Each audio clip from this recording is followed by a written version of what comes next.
Hello दोस्तों, तो मैं हूँ आपके साथ आपकी वीजे द सीक्रेट वन। तो चलिए स्टार्ट करते हैं my heartless sweetheart mafia episode 10। Aaradhya को देखकर विराज ने एक झटके से मलिका को अपने आप से दूर करा और वो खुद आराध्या की तरफ जाने लगा। इस झटके से मलिका सोफे पर गिर गई थी, पर जल्दी से वो उठी और वो भी विराज के पीछे चले गई। जैसे ही विराज रूम से बाहर निकला, वो देखता है कि उसके सामने आराध्या खड़ी है। आराध्या विराज से अपने कदम दूर ले रही थी। विराज कहता है, आराध्या, मैं तुम्हें समझा सकता हूँ, मेरी बात सुनो प्लीज़। आराध्या बस अपनी आंसू वाली आंखों से विराज को देखने लगती है। जैसे ही विराज देखता है कि आराध्या की आंखों में आंसू है, उसका दिल भी बेचैन सा हो जाता है। वहीं खड़ी मलिका एक मुस्कान लेती है। फिर विराज अपने कदम आराध्या की तरफ बढ़ाते हुए कहता है, आराध्या। पर आराध्या तो विराज से कदम दूर लेने लगी और उसने अपनी उंगली दिखाते हुए विराज से कहा, दूर दूर रहो मुझसे, मेरे पास भी मत आना। विराज वहीं रुक जाता है और वो आराध्या की बात सुनता है। आराध्या, मैं अब तुम्हारे साथ नहीं रह सकती विराज। तुम मलिका से प्यार करते हो ना, तो तुम मुझसे शादी कर लो। मैं बस तुमसे दूर जाना चाहती हूँ। इतना कहकर आराध्या मुड़ती है और माँ से भाग जाती है। विराज भी आराध्या के पीछे जाने लगता है। आराध्या जैसे ही हॉल में पहुँचती है, वो एक वेटर से टकरा जाती है, जिसकी वजह से वेटर के हाथ में जो ट्रे थी उसके अंदर गिलास नीचे गिरकर टूट जाते हैं। आराध्या उससे कुछ नहीं कहती और वो वहाँ से भाग जाती है। आराध्या उस कैंडल की लाइट में सजे हुए सिंघानिया पैलेस से बाहर निकलती है। वहीं विराज आराध्या के पीछे जाता है और वहीं खड़ी मलिका मुस्कुराते हुए उन दोनों को जाता हुआ देखती रहती है। आराध्या सुनसान रास्ते पर चल रही थी, वहीं विराज उसके पीछे जा रहा था। जैसे ही आराध्या पीछे मुड़ती है, वो देखती है कि विराज उसके पीछे आ रहा है। आराध्या अपने कदम और तेज कर लेती है और वो वहाँ से भागने लगती है। विराज पीछे से चिल्लाता रह जाता है, पर आराध्या को विराज से बचना था। तभी उसकी नज़र एक वेयर हाउस पे जाती है। आराध्या वहाँ पर छुपने के लिए चले जाती है। विराज ने आराध्या को उस वेयर हाउस में जाते हुए देख लिया था। विराज भी आराध्या के पीछे उस वेयर हाउस पर चले जाता है। आराध्या वहाँ पर विराज से छुपने के लिए जगह ढूंढने लगती है कि तभी विराज उस वेयर हाउस में आ जाता है और वो आराध्या से कहता है, माय एंजल, तुम जैसा सोच रही हो वैसा कुछ नहीं है। इतना कहकर विराज आराध्या के पास आने लगता है, पर आराध्या विराज को अपनी उंगली दिखाते हुए कहती है, मैंने एक बार कहा ना तुमसे कि मुझसे दूर रहो। आराध्या ये सब रोते हुए कह रही थी। विराज भी आराध्या की हालत समझ जाता है और वहीं वो खड़ा होकर आराध्या से कहता है, अच्छा ठीक है, मैं नहीं आ रहा हूँ तुम्हारे पास, पर एक बार तो मेरी बात तो सुनो। आराध्या रोते हुए अपना सर नामे हिलाती है और वो विराज से कहती है, क्या सुनो विराज, क्या?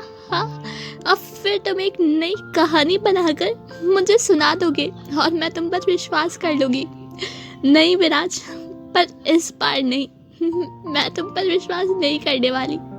मैंने जो देखा सुना है, मुझे घिन आती है अब तुम पर और मुझ पर कि मैंने तुम जैसे इंसान से प्यार करा। विराज आराध्या की तरफ अपने कदम बढ़ाते हुए कहते हैं, आराध्या, हर बार जो सुना और देखा जाता है वो हर बार सच नहीं होता है। आराध्या फिर अपनी उंगली दिखाते हुए विराज से कहती है, मैंने कहा ना मुझसे दूर रहो। पर अब तक विराज का सब्र भी जवाब दे चुका था। वो आराध्या के पास आता है और वो आराध्या का हाथ पकड़ते हुए कहता है, आराध्या, मेरी बात सुनो। आराध्या रोते हुए विराज को देखती है। विराज कहता है, मलिका और मेरे बीच जो बात हुई है, मैं तुम्हें इस वक्त नहीं बता सकता कि ये सब क्या है, पर तुम मेरा यकीन करो, मैं कुछ गलत नहीं कर रहा हूँ। आराध्या रोते हुए अपनी कलाई विराज के हाथों से छुड़वाने लगती है और वो विराज से कहती है, तुम हर बार यही करते हो विराज, पर हर बार ये नहीं चलता। कभी कभी सच बताना ज़रूरी होता है और अगर ऐसे नहीं बताओ ना तो गलतफहमी बढ़ जाती है। विराज, नहीं, मैं तुम्हें नहीं बता सकता, अब तुम मेरे साथ चलो। इतना कहकर विराज आराध्या को अपने साथ ले जाने लगता है, पर आराध्या विराज के हाथों से अपनी कलाई छुड़वाने लगती है। पर विराज ने आराध्या का हाथ बहुत टाइट पकड़ के रखा था, इसलिए आराध्या विराज का हाथ काट लेती है। पर विराज को इससे कोई फर्क नहीं पड़ता, पर वो और तेज़ी से विराज को काटती है और विराज को एक धक्का देती है, जिसकी वजह से विराज उससे दूर हो जाता है और आराध्या भी विराज से दूर होकर कहती है, नहीं विराज, अब मैं तुम्हारे साथ नहीं चलूँगी। बस इतना समझ लो कि मैं तुमसे अब नफरत करती हूँ। विराज और आराध्या बात करने में इतना बिजी हो जाते हैं कि उन्हें ये पता ही नहीं चलता है कि बारिश होने की वजह से उस वायर हाउस में कुछ फॉल्ट होने की वजह से धीरे धीरे आग बढ़ने लगी थी और उनकी आग आराध्या और विराज की तरफ आ रही थी। विराज आराध्या से कहता है, आराध्या यहाँ से चलो।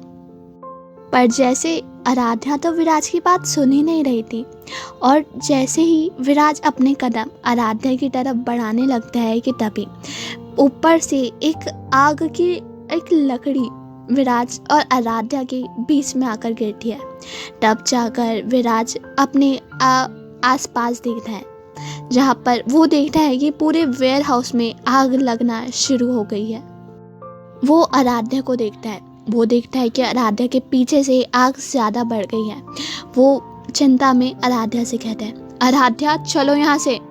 इतना कहकर विराज आराध्या की तरफ आने लगता है, पर आराध्या अपने कदम पीछे करते हुए कहती है, नहीं विराज, मैं तुम्हारे साथ नहीं चल सकती। तुम्हारे साथ रहने से अच्छा है कि मैं मर जाऊँ। इतना कहकर आराध्या अपने कदम पीछे लेने लगती है। विराज अपने कदम आगे लेने ही लगता है कि तब तक वहाँ पर आयुष और विराज के कुछ बॉडी गार्ड्स भी आ जाते हैं। जैसे ही आयुष विराज के पास जाता है, वो विराज से कहता है, विराज चल यहाँ से, यहाँ पर आग लगी है। विराज, आराध्या भी यहीं पर है। क्या होगा आगे? क्या विराज आराध्या को बचा पाएगा? क्या विराज आराध्या के साथ चले जाएगी या फिर इनकी कहानी कुछ अलग ही मोड़ लेगी? जानने के लिए सुनते रहिए माय हार्टलेस स्वीटहार्ट माफिया। तो मिलते हैं नेक्स्ट एपिसोड में।